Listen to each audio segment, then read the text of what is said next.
អុយបានសុខសាន្តបានស្រួលទោះបីដកមិញឬក៏យ៉ាងម៉េចនោះក៏សូមឲ្យគុំ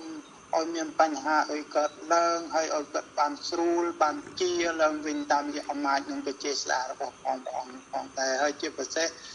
ព្រឹកទីនឹងសូមឲ្យព្រះអង្គចម្រើនកម្លាំងរបស់ព្រះអង្គព្រះអង្គហើយខ្ញុំជឿជាក់ថាកូនគ្រប់កន្លែងតែងតែទៀមទាតែងតែចង់បានព្រោះកូនសិតតែអ្នកដែលខ្វះប្រាជ្ញាសិតតែអ្នកដែលមិនមានប្រាជ្ញាព្រះអង្គទ្រង់ជាព្រះពេញទៅដោយពរជ័យពេញទៅដោយប្រាជ្ញាសូមព្រះអង្គចម្រើនសម្រាប់ព្រឹកទីនិងក្រុមគ្រួសារហើយនិងក្រុមជំនុំនៅទីនោះទោះបីតែគាត់បង្រៀនក្មេងក្រោយក៏ដោយក៏សូមឲ្យព្រះអង្គទ្រង់បានមេត្តាបំភ្លឺពួកគាត់ដើម្បីឲ្យគាត់បានស្ដាប់បាននៅសំឡេងដែលព្រះអង្គបានប្រើពពុះមិត្តរបស់គ្រូឌីនិងគ្រូសាររបស់ព្រះអង្គគាត់ផងដែរអង្គឲ្យសូមឲ្យក្មេងៗទាំងអស់នោះឬក៏ចាស់ទុំនៅទីនោះនឹងបានភ្លឺច្បាស់តាមរយៈអំណាចនិងវិជាស្ដាគុណលើក្រុមគ្រួសារគាត់ខ្វាយដាច់នៅក្នុងប្រគុណរបស់ព្រះអង្គហើយក៏សូមឲ្យទ្រង់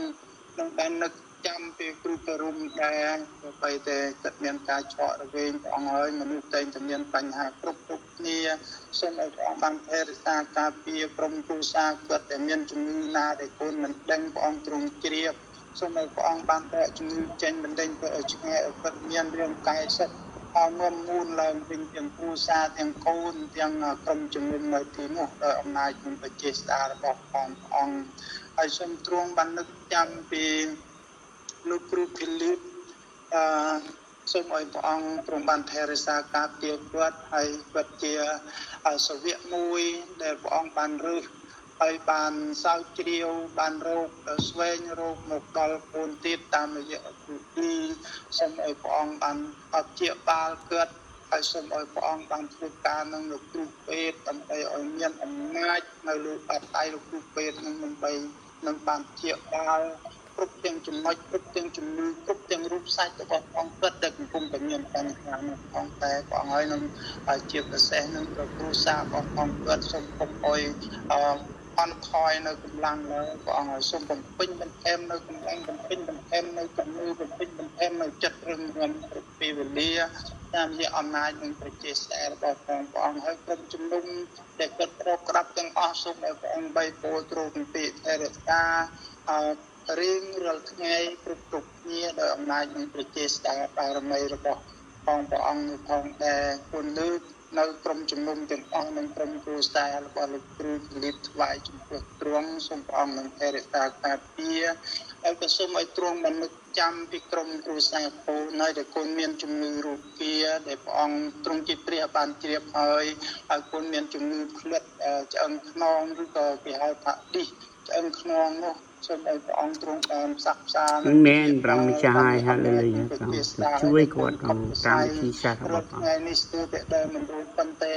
មួយថ្ងៃនេះគឺកូនបានធូរស្បើយកូនអរសប្បាយណាស់ព្រះអង្គហើយសូមឲ្យព្រះអង្គនៅតែមានប្រសាសន៍មកជាបាលសម្រាប់កូនគ្រប់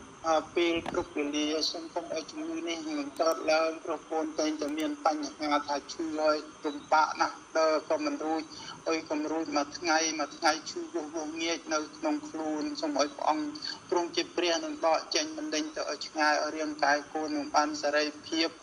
ឡើងវិញតាមរយៈអំណាចនិងប្រជាស្ដាររបស់ព្រះអង្គហើយគ្រួសារកូននោះព្រះអង្គហើយដែលមានជំងឺ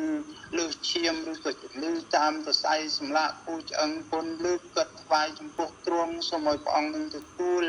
នឹងដកចេញបណ្ដេញទៅឲ្យឆ្ងាយនឹងកូនស្រីទូព្រះបង្គំឈ្មោះពិសាលនឹងសូមទ្រង់លោកប្រហោះមកទទួលថែរក្សាការពារ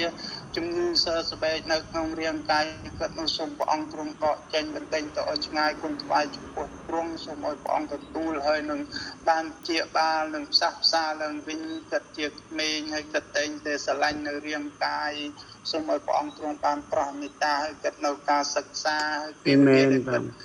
សិក្សានេះហើយគាត់ត្រូវប្រឡងស្អែកនឹងសូមឲ្យព្រះអង្គទ្រង់គង់ជាវត្តមានបង្ហាត់បង្រៀនបង្ហាញទៅគាត់ដើម្បីបំភ្លឺចំណុចណាដែលគាត់ខ្វះខាតនៅផងដែរព្រះអង្គឲ្យគុណលើកសំណូមដែលគុណសូមអស់ឲ្យទាំងខ្វះខាតទាំងអស់ចន្លោះកលែងណាសូមទ្រង់បំពេញបន្ថែមគុណលើកថ្វាយដាច់នៅក្នុងព្រះគុណព្រះអង្គម្ចាស់ព្រះយេស៊ូវគ្រីស្ទអាមែនបាទលោកគ្រូខ្ញុំសូមជូនព័ត៌មានពីលោកគ្រូអញ្ចឹងសប្តាហ៍ក្រោយថ្ងៃពុធ ហើយជាខ្ញុំមិនអាចចូលរួមទេទៅអញ្ចឹងប៉ុន្តែលោកគ្រូសូមជួបជុំគ្នាអធិដ្ឋានដោយសារខ្ញុំជាប់សិក្ខាសាលាហើយមួយទៀតព័ត៌មានមួយទៀតលោកគ្រូនៅថ្ងៃទី1ខែមិថុនាយើងមានការអធិដ្ឋានតមអធិដ្ឋានសម្រាប់ប្រទេសកម្ពុជាយើងនឹងសម្រាប់គ្រូបរិស័ទទូទាំងពិភពលោកដែរអញ្ចឹងសូមអធិដ្ឋានឲ្យអាចបើសិនជាគ្រូអធិដ្ឋានជាក្រុមសូមថតរូបថតផុសនៅក្នុង page នៅក្នុងក្រុមយើងណាបាទដើម្បីចូលរួមមួយគ្នាបាទលោកគ្រូដែលចង់តមបានអញ្ចឹងអាចមានតមមួយពេលពីរពេលបីពេលមួយថ្ងៃពេញបាទឬក៏តមអ្វីដែលយើងចូលចិត្តក៏បានដែរហើយសូមអធិដ្ឋានរួមមួយគ្នាបាទសម្រាប់ការអធិដ្ឋានសម្រាប់ប្រទេសកម្ពុជាយើងហើយសម្រាប់គ្រូបរិស័ទយើងហើយអធិដ្ឋានអីក៏បានដែរលោកគ្រូតែក៏នៅមានចំណុចសំខាន់3ទី1អធិដ្ឋានសម្រាប់ប្រទេសកម្ពុជាទី2អធិដ្ឋានសម្រាប់គ្រូបរិស័ទហើយទី3អធិដ្ឋានសម្រាប់ព្រះគុណរបស់ព្រះព្រោះឥឡូវយើងឃើញថាមានជំងឺមានសង្គ្រាមផ្សេងអញ្ចឹងណាបាទអរគុណលោកគ្រូទាំងអស់គ្នាជួបគ្នាសប្តាហ៍ក្រោយបាទសូមប្រងប្រទានពរលោកគ្រូទាំងអស់គ្នាបាទអរគុណច្រើនបាទជម្រាបលាលោកគ្រូបាទ